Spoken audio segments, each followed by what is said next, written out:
Well, Syrian TV says army forces have found chemicals in militant-held tunnels in the suburbs of the capital, Damascus. Reports say Syrian soldiers suffocated after finding the chemicals in Jober neighborhood. Now the area is now under control, controlled by army forces, and heavy clashes continue between Syrian soldiers and the insurgents. UN envoy Angela Kane has arrived in Damascus to press for an investigation into an alleged chemical weapons attack this week. The opposition has accused the Syrian government of carrying out a toxic gas attack on the eastern suburbs of Damascus on Wednesday. Now the government calls the claim absolutely baseless. We're going to turn to New York, joined by activist and commentator, Mr. Don DeBar. Thank you so much for being with us, Don. Looking at the situation, does it sound to you sort of like the WMDs that we saw leading up to the Iraq War? Absolutely. Yes. Yes, it does. First of all, the Russian media are now reporting that there have been, and also Press TV, I see, reporting that there have been a few thousand people in Damascus who are showing, who showed up at the hospitals, basically, showing some symptoms of, nerve agent or some sort of toxic agent.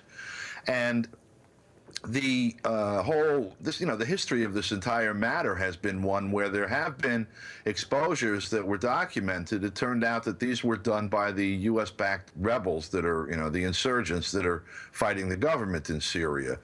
What was particularly troubling to me is that a couple of days after we stopped being able to get Press TV over YouTube here, and also interference with the website, we started to hear reports in the American media about what they have been very slyly characterizing as an attack by the government on civilians, but not actually stating it, saying that it needed to be investigated.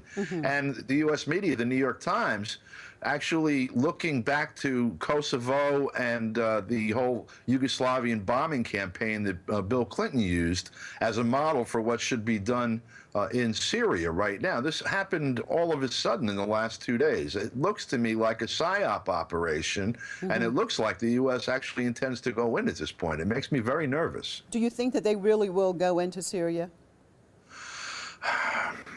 I honestly don't know. They certainly don't have any moral constraints.